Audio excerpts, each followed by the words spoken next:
Naturalist Wildman Steve Brill.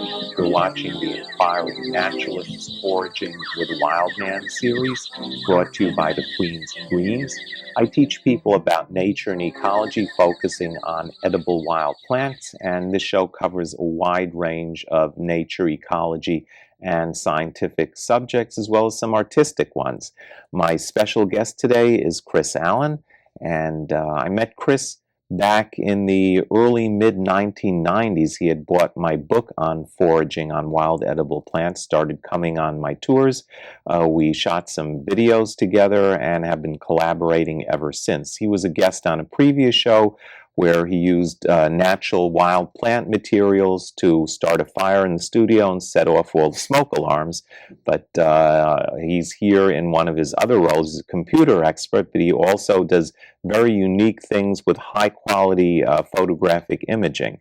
And we're going to talk about that and look at some of his nature photos and get into his philosophy and purpose of why he's doing these kinds of photos, what he's doing, and see what they look like. They are stunningly beautiful. And before the show, he showed me a business card, a business card-sized business card, and looking at it with a magnifying lens, you could read text that's invisible to the naked eye, and no one has done any kind of imaging like this before.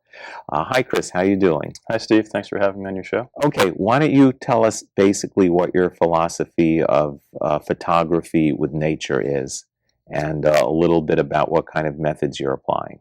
Okay, my philosophy about nature photography personally is to record nature with as much accuracy and fidelity and veracity or truth value visually as possible. And impersonally? Impersonally? Well, I say personally because I don't want to make any assertions about what other people should be doing with their nature photography. There's some very creative things that you can do with nature in terms of creating fantastic, fantasy-like, romanticized images like paintings and so forth with nature photographs. But personally, I like to try to record it with as much precision and accuracy as to how an average sort of human visual observer would experience it. Okay, why don't you show us some of the materials you brought with you and talk about them, and then we'll look at some of the slides. Sure. I'm going to ask you to wear these gloves because we're handling glossy photographs and they pick up fingerprints pretty easily. I can't give them to my 1-year-old daughter to play with? The gloves or the prints? The prints. She'll love them. Well, she loved photos since she was, and images since she was born. Well, these look like good gloves. I'd love to have her. Yeah, they work. The first thing I think that I'll show you, Steve, is actually a test that I did recently showing off a system that I had developed for a client in New York who asked me to produce for them a black and white photographic imaging system that would produce a digital negative, that is a photographic negative from the computer, printed from the computer, that would be indistinguishable from an original negative that was produced by the camera. Which is the original, or have you forgotten? Well, I can tell only because I look at this stuff under the microscope, for months on end, it seems like sometimes. But I would like you to take a look at them and see if you can tell. And I'm actually going to give you a magnifier here to get in close on them and see if when you look at the detail, probably the best place to look is around the eyelashes where it registers the finest detail lines. And see if you can tell a difference between these photographs.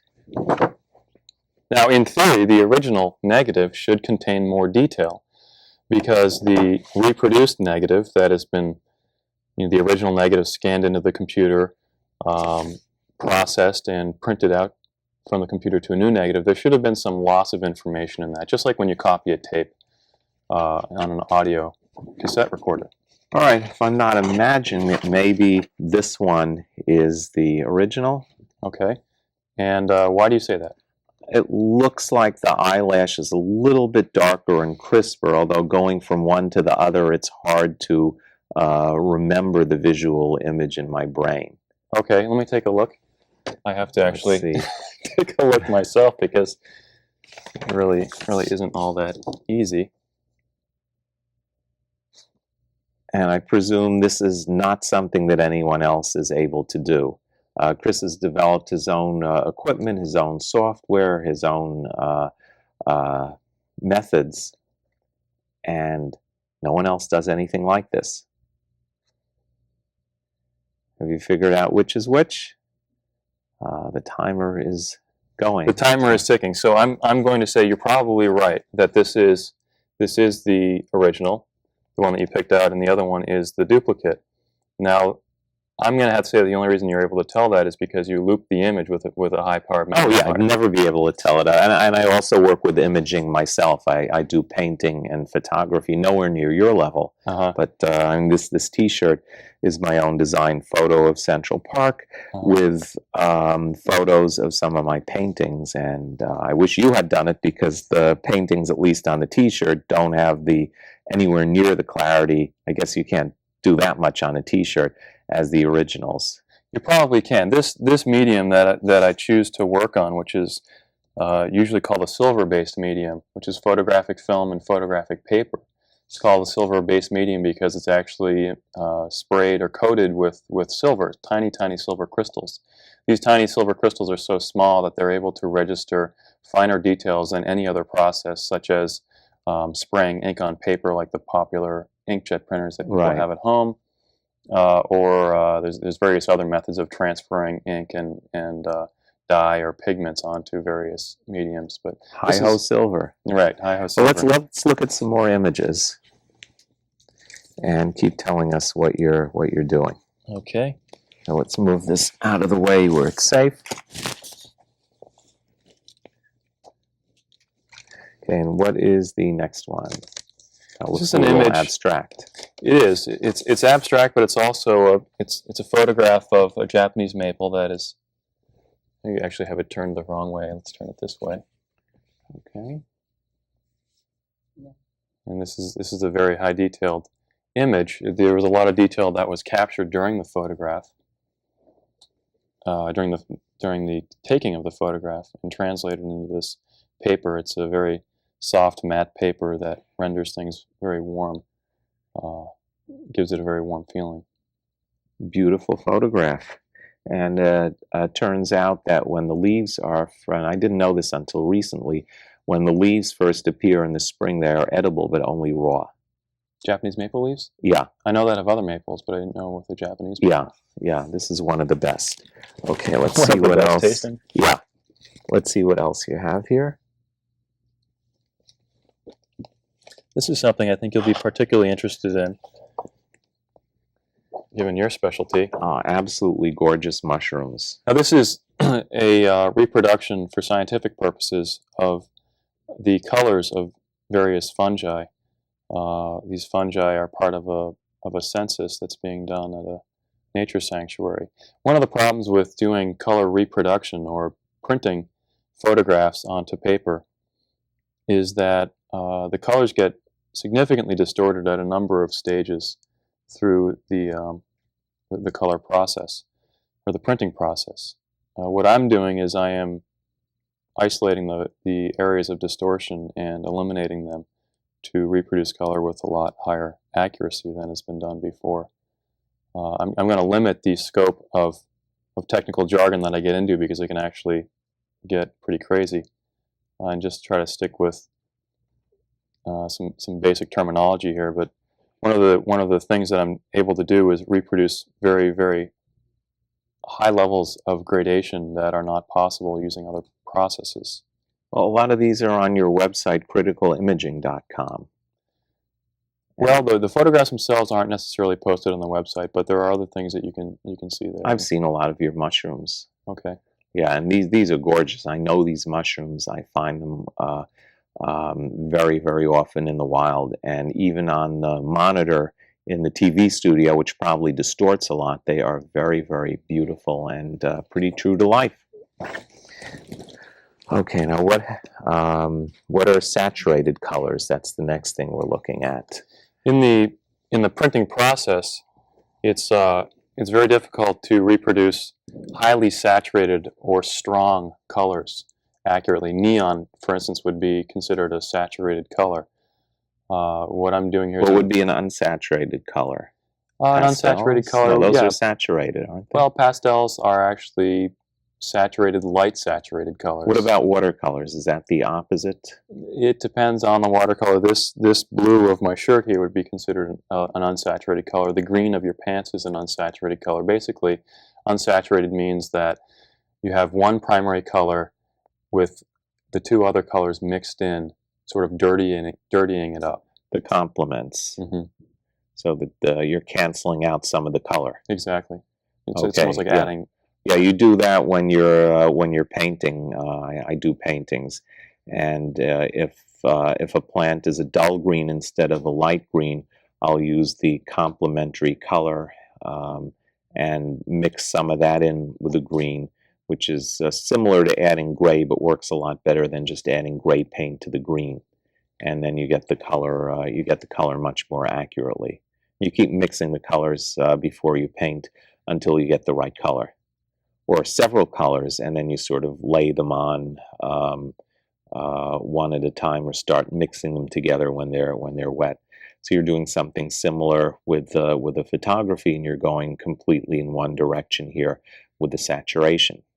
It's actually taken me an extraordinarily long time and a lot of research to devise a way to get these materials to respond and produce these types of saturated colors. Normally, the other devices on the market for printing on photographic mediums don't or are not able to produce saturated colors to this degree. Okay, let's take a look at the next one. I mentioned before I should that try to go through these a little more quickly so we can spend some time on your slides. This is an example of gradation that I was telling you about. It's very, very smooth gradation. I'm not sure if it's going to register that well on the TV screen. Well, enough for people to get the idea. Okay, but one of the important things in a photograph is that you have smooth and natural gradation moving throughout the tones. And when gradation gets distorted, the photograph starts to look unrealistic, and it confuses the brain because the brain isn't used to looking at highly distorted gradations of color and light and dark tonalities in a scene. Okay, so this is just like a pure violet going from an almost white violet to an almost black one. Well, you're looking at the monitor there, but if you look at the front of the print, you'll see it's actually cyan to blue. Cyan to blue, okay. Yeah, or blue to cyan, depending on how you look at it. Cyan is a blue-green. Okay, let's see what our next one is.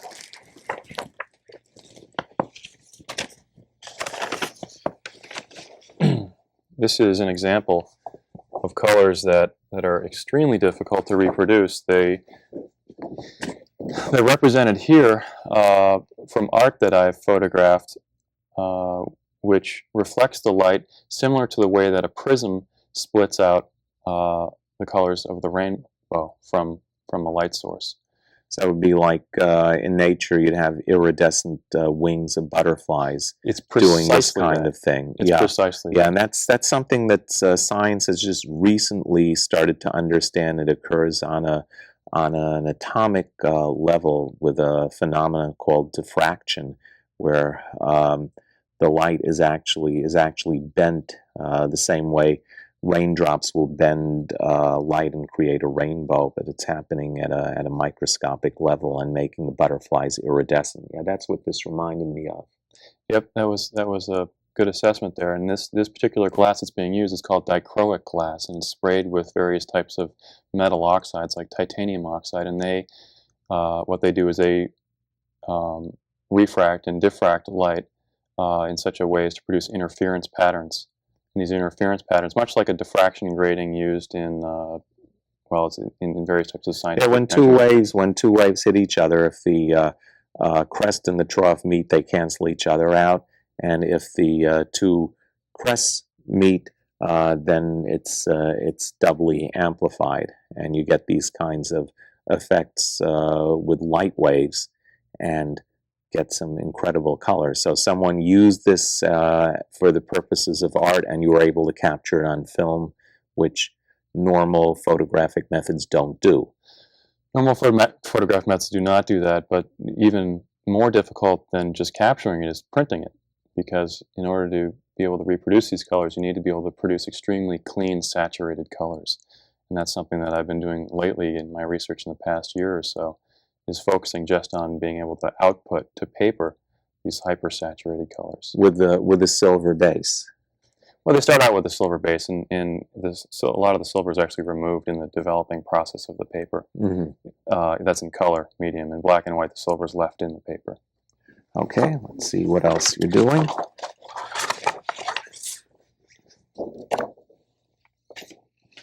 I'll show you one more, which is foliage reproduction. Oh, gorgeous! Of a tree that was the second largest maple in the Northeast.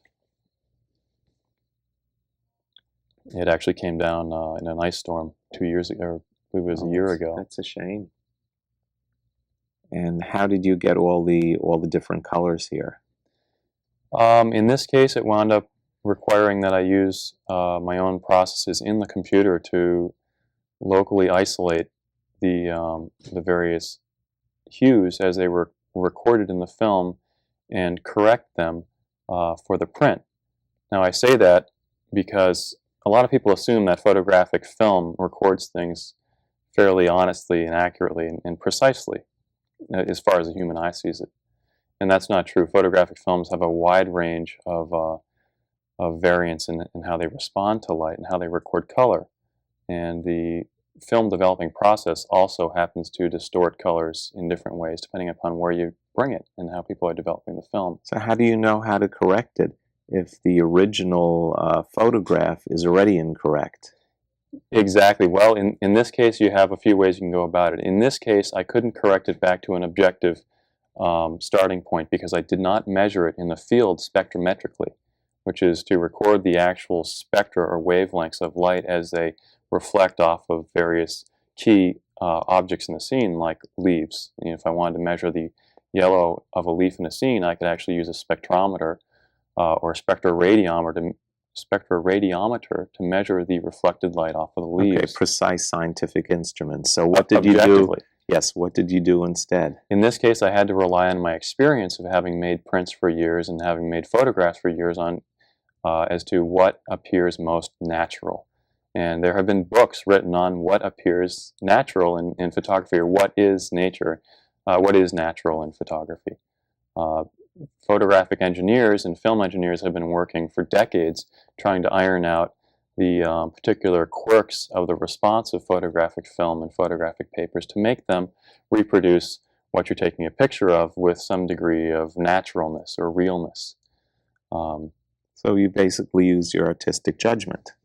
My experience in artistic judgment. Yes. Okay, let's take a look at the next one. I think we can make this the last one. This is because we already did look at one of these. Another gorgeous one. It's another Japanese maple showing exceptional detail. This actually contains more detail in this print than has been produced in any other process that is available. So you could look at this with a magnifying lens and still see detail. You know, the interesting thing about this, Steve, from where I've been coming from, I've been working on this for almost 7 years, this detail process. Well, why is it important to have detail that's beyond what the unaided eye can see? Well, that's the thing. What the unaided eye cannot see is still somehow perceived and still adds to the overall experience. So if you had two photos, you reproduce this photo with less resolution, and if someone looked at both of them, you couldn't tell what the missing details were, but it wouldn't look the same. It wouldn't look exactly, precisely. It wouldn't look the same, but it would feel different. It would feel like it has more depth to it. It has more information in it. And what the brain appears to do when you embrace these photos or engage these photos is become more involved than a photo that has less resolution or less detail in it. And when you become more involved with your brain, you have a much richer, deeper experience of the image. Well, these are certainly wonderful. You're not getting, of course, the full impact watching it on TV, So, but you can certainly get some of the feeling. Okay, we're going to look at some more slides. These are roll-ins. We have five segments of what you do with nature, which is discover, study, protect, enjoy, and inspire. And again, my guest is Chris Allan. We're talking about nature photography and conservation, and we're looking at some of the work that he is doing. Okay, let's take a look at our series of Discover photos, and you'll talk about them while they're running, and then we'll discuss them a little bit later. Go ahead. Steve, the reason why I categorize these as Discover photos is there's various applications in which photography has in regards to nature, and one of those applications or uses for photography is simply to go out and discover nature. And one of the great ways to do that is to put on a close-up lens on a camera, or a simple close-up filter like I suggested you buy, which I think you have for your camera now. Yes. It's a fairly inexpensive filter, like $30 or so. Screw it on the front of your digital camera onto the lens, and you can take extremely close-up pictures and discover things in your own yard that you've never would have guessed existed there. Sure. Well, if you go to my website, wildmanstevebrill.com, I have a plant section and a mushroom section, and some of the photos are extreme close-ups, Yeah, which some of them are very really gives you an appreciation of some of the details of the plants. And of course, it helps you identify which ones are edible and which ones are best saved until the boss comes over for dinner. Okay, let's take a look at the slides and hear what you have to say about them. This first image was produced on a camera. This is 1/4 of a megapixel in resolution, which is very small. Most people are used to images that range in, or cameras that shoot 6 or 7 megapixels in size. This is only 1/4 of a megapixel, but if used correctly, the camera's used correctly, you can record very, very fine details. This is a peeper frog. It's no bigger than my thumb and has interesting patterns in the back. Here are some tiny little insects I found on the bottom side of a mushroom. Scilla flowers, which are like the size of a eraser head on a pencil or a little larger. Slime molds, you may be familiar with these, Steve. Various slime molds that you find on rotten logs. This is a kinnikinick or bearberry. There's just some water beating up on top of a leaf. This I just found in my window. It's a spider taking down a fly, wrestling it to the ground. And here's just an orchid that was around the house. And last, a dandelion. Okay, well, tell us a little bit more. What is the best equipment for people to use when they do this stuff? I've got a moderately expensive digital camera, which I'm very happy with. There are all kinds of websites that review the various cameras for price and quality, and obviously a lot of it has to do with your personal predilection.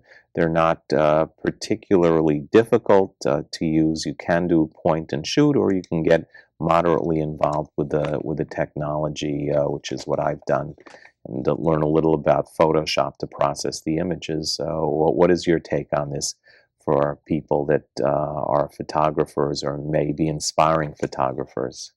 Well, if you're an aspiring photographer, I would recommend that you first ask yourself what's most important to you, because right now with photography, things are very divided. You can either go with film-based cameras or you can go with digital-based cameras. I love the digital. The digital is great for close-up because it actually happens to respond to certain types of details in the close-up range better than film does, and it has to do with this very complicated form of measurement of an imaging system called the modulation transfer function that just measures how an imaging system performs in recording details. For close-up details, the digital cameras actually wind up performing better. It's a little bit, again, beyond the scope of what we're talking about here, and I'm sort of oversimplifying it, but if you're going to be shooting a lot of close-up photos, you might consider getting a digital camera. How about the more panoramic things or movement? Say people want to do birds. Well, if you're doing birds, you may also consider a digital camera, because digital cameras at this point, especially digital SLRs, which have the removable lenses on them, they're a little bit more expensive, but the digital cameras that are out now, for the most part, magnify the image that you're taking a picture of. They magnify the inherent magnification of a lens you put on it, so you can get closer to birds than you can with a film-based camera. Okay, and then we are taping this show in 2005, so if it showed in 2010, Why you Right. predict the entire future history Within of a year or digital two. photography. Within a year or two, that effect of increasing magnification on a lens will probably go away with most cameras that use digital cameras that use removable lenses. So I would say right now, if you're buying a camera and you want to get serious about doing wildlife photography, you may consider a digital camera for that reason. What are the old-fashioned film cameras better for? I always found them a little frustrating because you have to wait for the stuff to be processed. You don't quite know how you're doing. It's like when you bake bread, you have to have everything correct in the beginning and then wait till it comes out of the oven. Whereas a soup, you could taste and add and change as you go along. That's correct. And when you use the digital cameras, you can also get immediate feedback and know if the image is good or not, whether or not you need to reshoot it. And if you're just learning photography, the digital camera is great because you can see what's happening or what results you're getting immediately and change them if they're not working out right.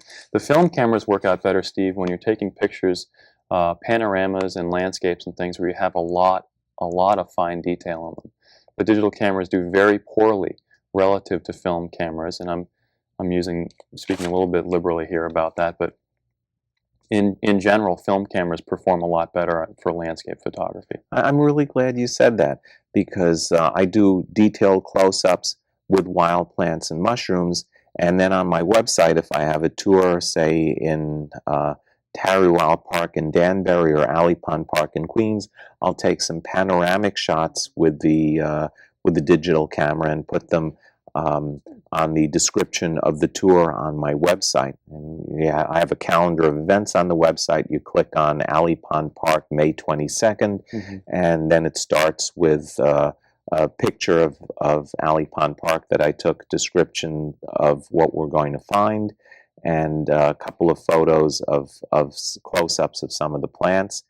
And I'm really not as happy with the panoramas as I am with the close-ups. So now I don't feel that bad that it's my fault. It's not your fault. It's just simply the way the camera functions and performs. It's the physics of the device or the camera at this point. And what tips can you give specifically? How do you do better digital panoramas? That I would certainly like to know. And what other general tips can you give aspiring photographers?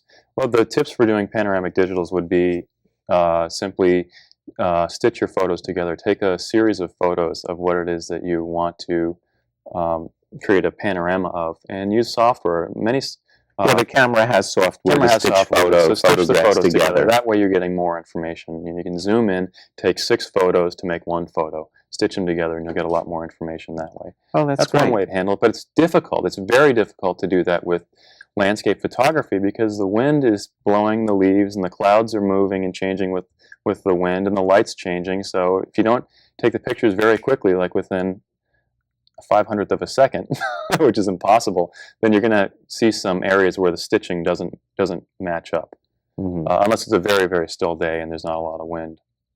Okay. General tips for aspiring photographers would be learn light. You have to learn how to respond and assess the lighting of your subject. You have to learn about shadows and highlights and how they record in your whatever device you're using, if it's a digital camera or on film. And you have to learn how to control those things because where do you learn them? Are there websites or should you buy books? You can, Time Life produced a series of books on photography that are astounding, and many of the chapters in those books will even be useful to digital camera users. So I would look at that series. You can probably find them in most libraries. You could also look online. There's various websites on how to improve your pictures. There's some real basics, but if you're starting out and you're working in digital photography, most of the problems of getting the exposure right is handled now by the automatic functions in the camera if you want to use those. The next thing you need to do is you need to understand light. When's the best time of the day to shoot? Certainly noontime is a terrible time. Most photographers wind up doing siestas at noontime and waking up early in the morning to shoot, or shooting towards sunset when the light's very even. Because in the middle of the day there's a lot of shadows, there's a lot of bright patches of sun, and those things create a patchy effect in your photographs that's busy and it distracts the eye from the subject. My close-up photos are at their worst when there's sunlight.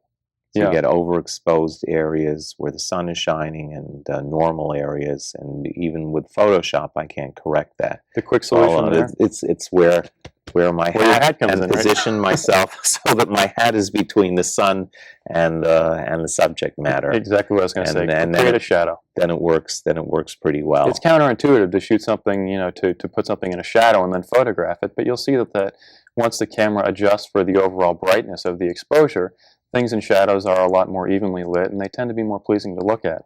Okay, what you're saying goes beyond photography. As I said before, I do quite a bit of painting and drawing, and light is everything there too. Of course, you want to get the detail correct, but you can keep erasing and changing things before you commit yourself to putting the colors on. Start with a very, very faint light pencil and get all the shapes right and get your composition right. But the light, even in pencil drawing, the light is crucial. You want to use the darkest pencil for the shadows, and the very lightest, or leave a few spaces blank on the paper for the highlights, so that you have a full range of what the pencil will allow you to do. And of course, when you're working with color, it becomes even more complicated and more fun. It gives you more opportunities, but you have to be extremely conscious of light with any kind of traditional art materials, and so of course that applies to photography also. Where's the best place to learn? Best place to learn photography? Yeah. Probably from those Time Life series. You could go to a school and you might learn the basics of light in using the camera, but Steve, I'm going to have to say that probably the best place to learn is in your own yard with a digital camera, if you have one, because you learn the most that way about how light works. Set your camera up on a tripod, point it at a subject, and every hour during the day, take a picture, and then look at the photos afterwards and decide what are the best looking. Yeah, what are the best looking photos and why. And you have to keep asking yourself why. Why does this photograph look good? What was it about it that made this photograph special? 9 times out of 10. I guarantee 9 times out of 10, it's not the subject; it's the light that falls on the subject. Oh, that's cool. Okay, and what are your favorite subjects to photograph? Foliage. Foliage. Yeah. More than mushrooms. More than mushrooms. There's something about foliage to me that just puts me into a completely different world. It's really incredible. Well, that's great. Okay, our next subject is study. So let's take a look at our slides relating to study. This is how we can see how photography can be used to study nature.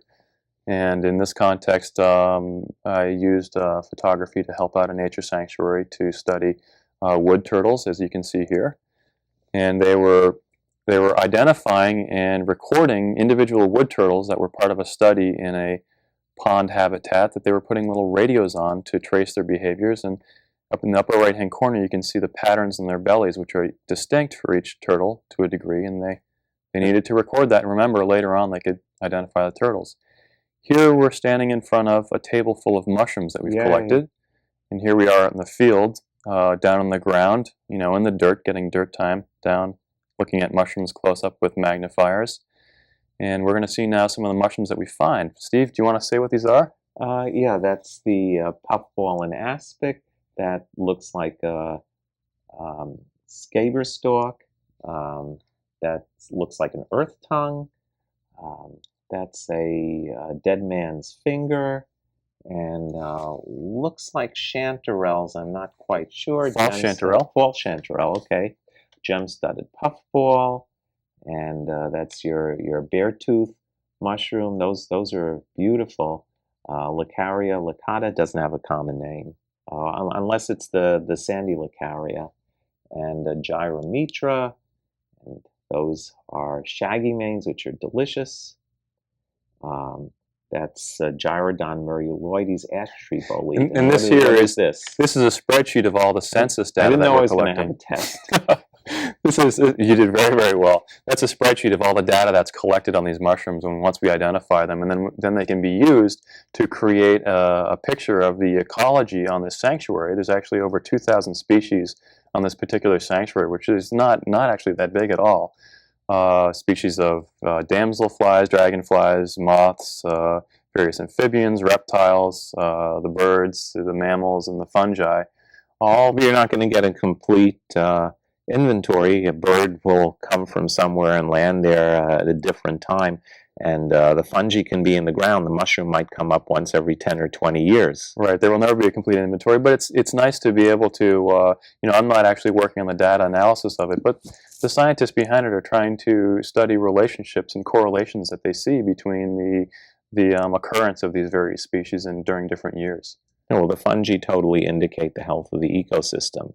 If there are a lot of parasites around, that the forest has been weakened. If there are a lot of symbiotic ones around that have partnerships with the trees, those take a long time to form, and you have a stable ecosystem, a healthy one. Either way, if there's lots of edibles around, then I'm there. Well, me too. Okay, let's take a look. Let's see. We have some notes here. Scientific color accuracy, how to achieve it. Actually, I brought that up. We talked about that already. And close-up scale, again, you said digital seems to work the best. What I think is important for close-up photographers to remember in the field as a little tip: if you don't have a ruler or something with you to show the scale of whatever it is you're photographing, like a small mushroom or something, because oftentimes it makes sense to record the size of some of the things you're photographing, especially for census purposes and so forth. Just put a penny next to it or a dime, and then you have a immediate scale you can refer to back at the computer. A lot of people like that. Somehow it sort of disrupts the aesthetics. Take two pictures. Take one with a penny and one without, and then because in digital it really doesn't matter anyway. It's no extra cost really. Unless you have a particularly small memory card in the camera, then you have to think about it. But yeah, that's true.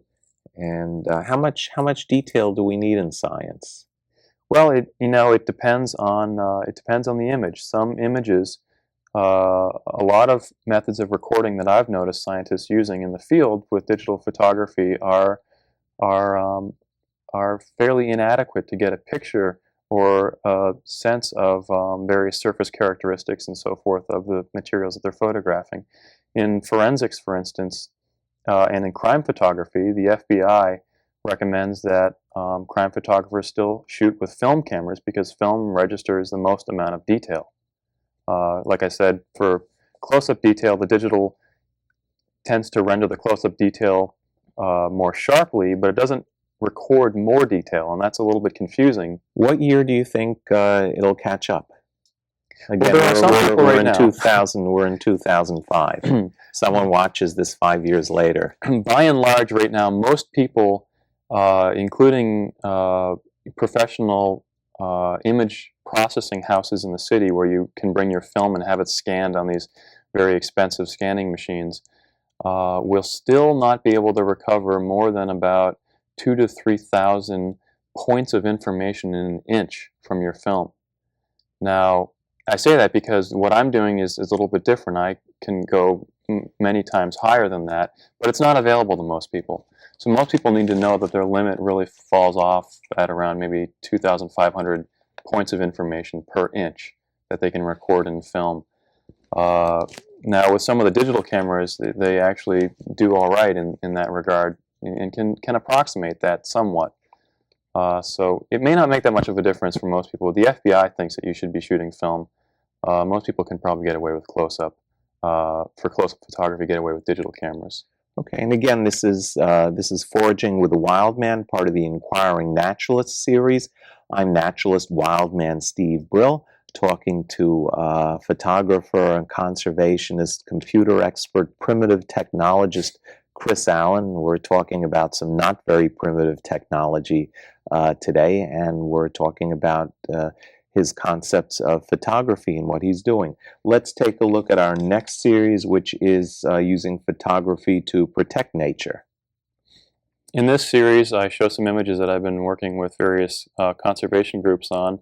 And we start out on the ground recording some sites that have been environmentally devastated, some clear-cut areas where some fairly nasty corporations were clearing state land without public approval. Ooh. Here we're recording growth rings on trees to measure how old the trees were that they cut down. And some of these trees go back hundreds of years.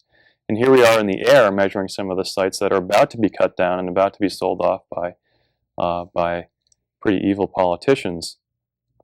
And here I'm showing an aerial photograph. This is something new that I'm doing, Steve, where I'm taking hazy aerial photographs and I'm cleaning them up in the computer using techniques that I've developed to sort of locally enhance various regions of contrast. That's really cool. And here I'm showing people in India, various people living in harmonious ways with nature. Here's a fishing trap where you take only as much fish as you need and the rest can go. You don't overfish the area. Yeah. This is a man. How do they get it to kill the sea turtles and the porpoises? Right. Here's a man irrigating his farm with a lever, manual lever mechanism that he rides like a seesaw. Doesn't require much more than labor. And here are some people who live in the forest. Their boat is made out of bamboo lashed together with tree bark, and that fishing net they use is made from string that they wove from tree bark. And here's a man carrying water on his head up to the forestry station in a hill area. They don't need to tear down or create all kinds of water piping in that area. They just do it by hand. And here's a fishing trap that's created by a man who's 90 years old. He's legally blind, and he still puts this thing up. It's portable in different areas on a pond and maintains it and takes only as much fish as he needs. And here's a tourist area where tourists have destroyed the local ecology and ecosystems by running sewer pipes from the hotels that they support. Well, the tourists don't do it, but the hotels run sewer pipes out into the ocean, yeah. And all the sewage gets dumped out there and really creates problems. So there's a lot of ways you can use photography to protect nature. Yeah, you can point out where things are being done wrong. Like these, a lot of these tourist areas are all about money, and the local politicians and people want to make as much money as they can from the tourism, and they sort of forget that they're destroying their own ecosystem in the process. And yeah, they can clean up meanwhile. They can clean, and then leave us to clean up afterwards. Well, we're all part of the problem if we support it and we go to these tourist areas. I mean, I don't go to a lot of these places after having talked to a lot of locals at tourist areas who have told me that they themselves, for instance, in India in some areas, the local people aren't even allowed to go on some of the beaches that the tourists go on because they don't want to sort of create I don't know what the feeling is. It's some sort of prejudice, I guess. It sounds like a prejudice. Yeah. That's really awful. I guess again there must be some websites that tell you which tourist areas are ecologically friendly or which organizations and which ones are not. There are, and so you have to do your research first. There's a great website that I like called scorecard.org, which has been around for a while, and they map out in the U.S. all of the major areas of pollution. You can look in your zip code and see who all the polluters are in your zip code and find out what they're polluting the area with. Yeah, I've seen that. That's a great website, really isn't good. It? Yes, yeah. Yes. Okay, how about enjoying nature, and how are we going to protect the environment if we're indifferent to it? It's what I try to teach on my tours, that people need to enjoy nature, and of course we hunt for renewable resources, herbs, greens, berries, nuts, seeds, roots, and mushrooms, and take them home and actually eat them or use them for home remedies. What are you doing parallel with the photography? What I'm doing parallel with photography is I am out there shooting, but not shooting animals. I'm shooting photography, and in a way to sort of honor and enjoy and indulge the sensuality, the visual sensuality of the nature experience. So I have some images that I put together of various scenes that I reproduced in an artistic sense. Okay, let's take a look at these. And none of these, by the way, have been retouched or manipulated in the computer content-wise. The shapes or forms haven't been retouched. Only the lights and the colors may have been shifted a little bit here and there, like you do in the darkroom. Right. Okay. Let's see them. What's the first one? The first one are some roses. Actually, this was just in a rose garden in Boston, and I recorded it on Kodachrome film, which records pastels beautifully. Steve, I believe you know this picture. Yes. Yes, you sent it to me. These particular roses were just wonderful pastels. My wife and I have this hanging up in our apartment. And here is a eucalyptus plantation in India. Not necessarily the best thing for an ecosystem, but it really produced a beautiful sort of cathedral of trees. Here is just a maple on the sanctuary where we were performing the fungi census. That's your love, the foliage. The foliage, yeah, absolutely. Yeah, you can't talk to Chris in the fall and foliage season. He is not available. Just disappear. And here is the really interesting. Steve, if you could tell me what this is, what tree this is, I would love to know it. I didn't collect any leaves, or get into the canopy or climb up it. It's got a Virginia creeper crawling up it, and the strangest canopy going on. I'd have to see the actual photography with the studio lights in my eyes and the monitor. I can't really Can't quite make it out. Yeah. Yeah, I'd have to actually see the shape of the leaf. Here's a gorgeous gorgeous canopy that I found in a graveyard in Westchester, and when it zooms out, you'll see it just has this tremendous grandeur about it. Really quite gorgeous, and the scale is, when you're standing under it, it's amazing. But photography, again, I mean, it involves you at a much deeper level, at a creative, aesthetic level, when you're photographing. Yeah, it's definitely an art form. Okay, and our last category is inspiration. Almost speaks for itself. It's one thing to walk around in a natural environment. It's another thing to be using the plants, creating recipes with them, or doing your own photography and creating beautiful artistic images. And the more you're involved in some kinds of hands-on way, doing things, interacting with the environment, the more it's going to inspire you. So let's take a look at some of the things that you consider inspirational. Before we roll this in, let me clarify the inspiration here a little bit more precisely.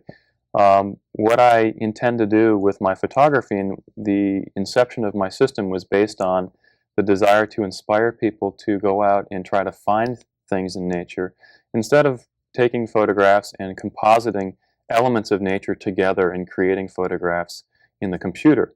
Now, it's not that I don't think that that's a great thing to do. It's a lot of fun to do, but a lot of the media nowadays and nature photographs being seen in the media are actually being manipulated. And well, don't we have a classic example in your stuff here? We do, actually. Starting back in the most classic example here is National Geographic magazine. Here, let me hold this. Why don't you hold that up? Yeah. Okay. National Geographic magazine decided at one point that the pyramids were not laid out just quite aesthetically enough. So they took a photograph of it. This was in the early days of digital, I think in the late 80s or early 90s. Okay. And I believe it was either the photographic editor or art director decided, let's move the pyramids a little bit to make them a little bit more beautiful. They got in big trouble with a lot of people in the industry for doing this, because National Geographic is trying to uphold the image of being documentary type reporters and photojournalists, and this certainly was not documentary at all. It was the fantasy of one of the editors or art directors at the magazine. Yeah, I mean, there's nothing wrong with the fantasy. If you portray it as a fantasy, but if you're doing a documentary, it's like the nature shows where they have the predator killing the prey, only they have them both in an enclosure, and the prey was raised among humans, doesn't know to run away from the predator, and they do this 10 or 20 times until they get just the right shot where they don't show the enclosure and the fencing in there, with lots of starving predators and lots of naive prey. Not to knock National Geographic, because they hire all kinds of different people to do their work, but I do know a naturalist, a famous naturalist. I'm not going to mention his name because I don't want to get him in trouble, but he said he'll never do another documentary with the National Geographic producer that he worked with on it was on a reptile show, because they had insisted on setting up all of the animal interactions, and they were apparently not very true to life, just like you're saying. Yeah, but it costs a lot more money, and it's a very competitive field. Yeah. So you can't really... Now, let me show you one other thing. Now, at some point, someone had come up with, or a bunch of photographers got together and decided to create this icon or logo called Found View that photographers could put on their images, and it would basically say the photographer is vouching that the image that they made was not modified in certain ways. And usually what that means is they didn't modify the content. They didn't put an extra mountain in there or put a moon in the sky when a moon wasn't there in the original photograph. It does mean that they could have adjusted the light like you do in the darkroom, make things a little lighter or darker here and there. Right. But when you start changing the shapes of things, you're really creating a fantasy shot. And like I said, there's nothing wrong with that, but when you pass it off as a photograph or a document of nature, it starts to add up as we start to consume so many images and media. And then you go out for a walk in the weekend into nature, and you're wondering, where these beautiful things are. So there was a book that had some of this content in it? There's a book that actually teaches people how to do this. It actually it does talk about some of the pitfalls of manipulating nature images and passing them off as real. But in this book, the wolf was not in that scene. They put things together. Show us some of the other pages. I'll show you one other where they're picture putting here. things. I mean, that stuff is a lot of fun to do. Again, as long as you don't sell it as being accurate. As long as you let people know that this is your artistic fantasy and everything. But that's the problem, Steve. Is that a lot of stuff now? It's very valuable. Now here you have these birds in one shot, and then you have the landscape in another shot. And you put them together, and there are the birds flying over the landscape. Very beautiful. It's very beautiful, and an image like that would sell to a stock agency or to, for instance, for a magazine article or something like that, for a heck of a lot more money than the shot of the birds or the shot of the landscape alone. And that's the problem, is that there's a lot of money in putting together these phony images that are hyper romanticized and hyper polished images. And a lot of photographers aren't turning down that opportunity. And I'm finding and seeing a lot of this stuff, and part of what I'm doing now is developing forensic processes to detect at a very, very high level of acuity and detail when things have been manipulated and when they haven't. And you can do that despite all the digital stuff. Well, once things go digital, it gets difficult because now you've got less detail to use to find tracks that people have left behind from their retouching. So it's easier when you have more information in the original or in a photograph actually to tell if someone has manipulated it than there is to tell if there's less information. Let's take a look at your last let's take a look slides. These are the inspirational ones we've been discussing. These are inspiration, and it relates to, here I want to show you some hyper detail stuff that I'm doing. This is a photograph of my eye on 35mm film, and I said it does record more detail. Let's take a look at the detail it gets in on. Look at those. You can actually see you haven't been getting that much sleep. Your eyes are pretty bloodshot. Chris, you need to take a nap. Take a break and stop the research. Look at the detail in my eyelashes. It's amazing. The amount of detail that's recorded in film is just phenomenal. And the funny thing is, Steve, is that most people haven't known this until I've been doing some of this research, that this much detail is actually in there because they haven't been able to reproduce it. Okay, so it works when you photograph it, and then you try to reproduce it, and you lose it. Look at this picture of a fellow researcher of mine, Ken Harris, that we were doing in the studio. Watch me get in on his eye there. It's scary, the amount of texture that you can feel in his skin. This isn't done with a microscope. This is done with a camera. And reproduce. Now here I want to show you this photograph of this maple tree. If we zoom in on it, I want you to see, you can actually see the leaf vein on the maple leaf when we get in there, just to show you how much detail we've got in this. All right, I can't do anything like this with my digital camera with long distance shots. Now watch this, Steve. Can you see in the center of the screen a faint red vein there? It might be hard to see with the lights there. One of the leaves. And now it's going up on the bark and showing all the detail on the bark. And we zoom back out, and you can see. Again, on the TV monitor, we're losing a lot of this. You're losing a lot of the TV monitor. The original photograph is a lot more, but I'm sure you get an idea for how far we zoomed in on that image. Definitely. This is quite a distant scene.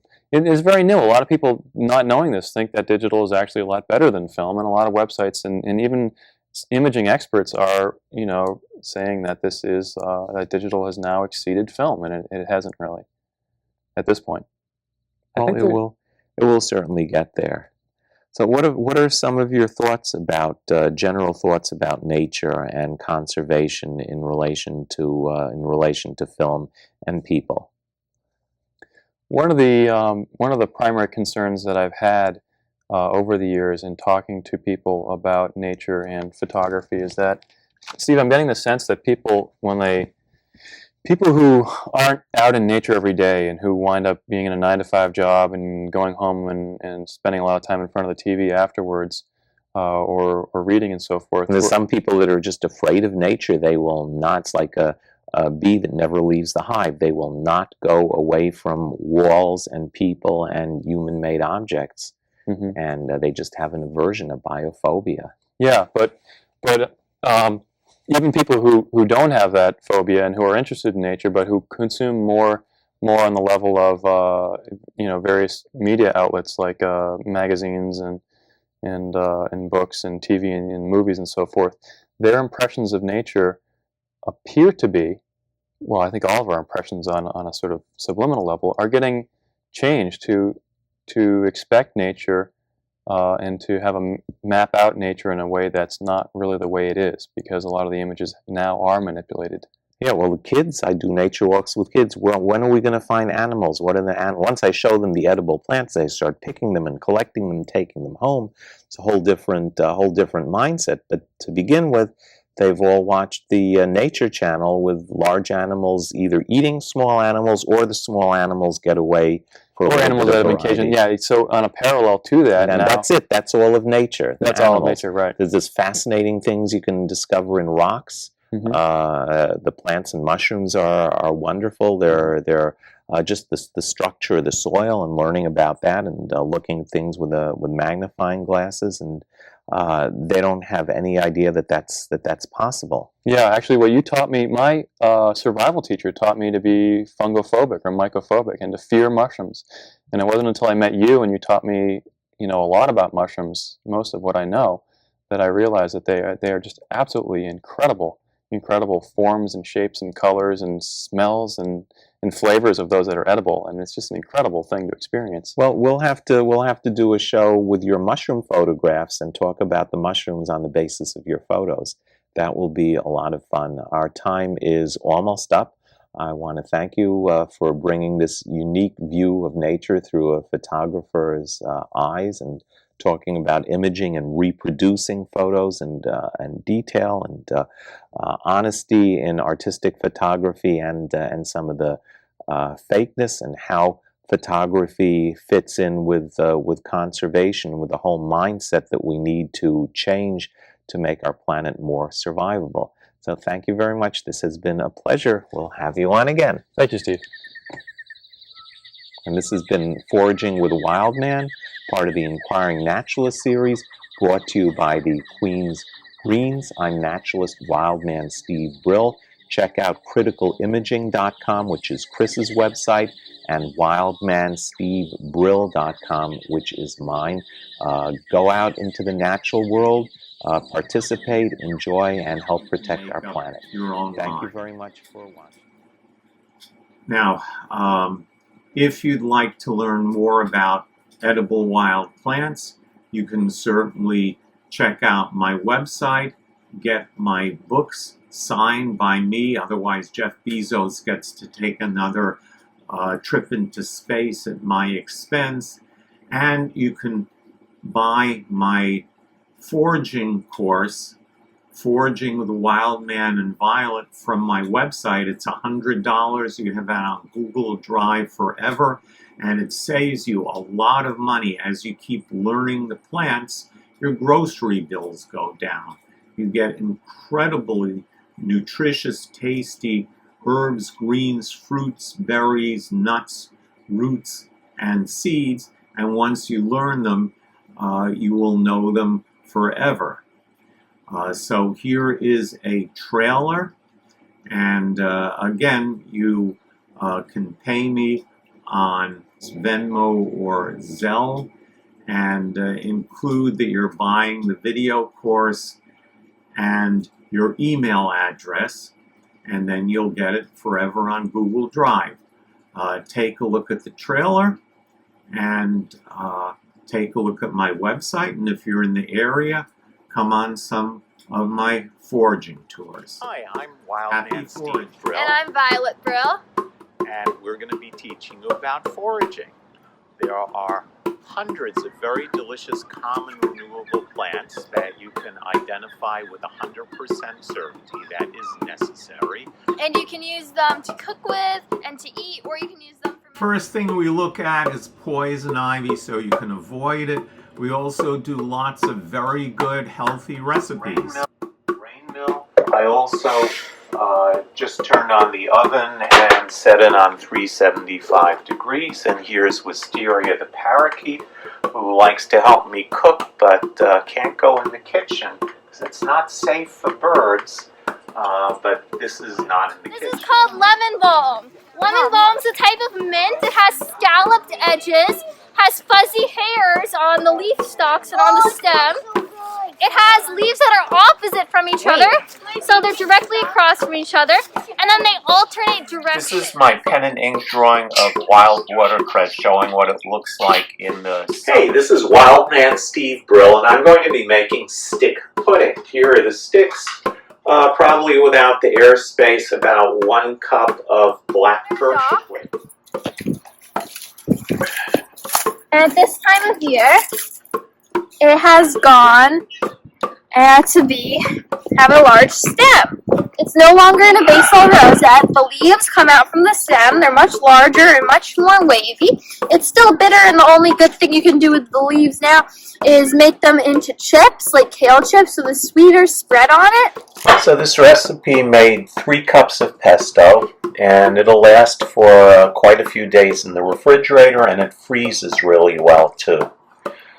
Very delicious. You've got to try it. We're going to look at the common dandelion, one of the most familiar edible wild plants. Wisteria, I'm going to tell you a story. On March 29th, 1986, I was leading a foraging tour in Central Park looking for plants. But there were already 2 plants on the tour, undercover agents, a man and a woman. They said they were married, they never kissed or held hands, so I figured they'd been married a long time. The man kept taking pictures, and I'd hold up the specimens. Yeah, so you could get good shots of the specimen, only I was the specimen. At the end of the tour, I showed people you could eat the dandelion. I ate 1 leaf of the dandelion, and this is 4 p.m., March 29th, 1986. The male ranger ducked behind a tree. Took out a hidden walkie-talkie. There he is on 81st Street. Go get him. Every park ranger in New York City jumped out from behind the bushes. They surrounded me in case I was going to climb up a tree. Put me in handcuffs lest I bop them on the head with the dandelion point. I was in front pages of newspapers around the country. I got calls from radio shows. Even the BBC in London. The coronavirus strike is in its 5th week, and in New York City, they arrested the wild men of Central Park for eating a dandelion. Don't eat lily of the valley, even if it's growing on the side of a mountain. These are the seeds of garlic mustard, quite delicious and spicy, but be very careful when you pick them not to let them fall on the ground, especially if you're Catholic. You're not supposed to spill your seeds. These are mulberries, which you shake off the tree over a drop cloth and get a great harvest.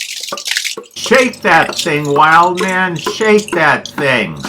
But this isn't really bad for a small amount of work, and if you repeat this under a tree that has lots of low-hanging branches, you can get gallons of berries. Be careful not to eat too many June berries. You can die of happiness. I'm dying of happiness. Yum! When you're cleaning out the seaweed, we're trying to watch for shells. Look, this one is a very good example. It's a big shell. There are 2 of them. Watch out for more than one of them. And they have legs. And they're crawling. Watch out for shells.